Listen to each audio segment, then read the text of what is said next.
Welcome to Tenor Tech, where I solve the problems you didn't even know you had. You start by validating prerequisites, device firmware, OS, and secure credentials. Connect the target device to a wired LAN and log in with an admin account. Once done, enable SSH or the vendor console so you can run commands remotely. This gives a stable control channel. Make sure to store the VPN token or SSH key in an encrypted vault. You do this because a clean, authenticated channel prevents config drift and avoids troubleshooting caused by unstable Wi-Fi links.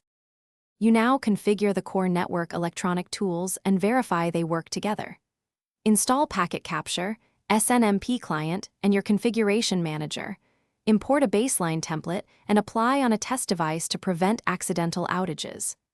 Once done, run active tests, ping and traceroute, for reachability and capture 30 seconds of traffic to confirm interfaces and flows. Make sure to poll SNMP OIDs for health metrics and commit configs to version control so you can roll back if a change degrades service. You finish by automating monitoring and formalizing access.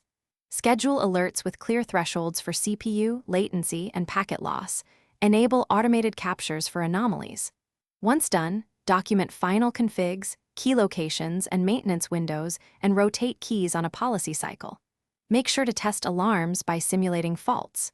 If something goes wrong, revert to the last known good config, replay packet captures to pinpoint the issue, and inspect ACLs and firewall rules.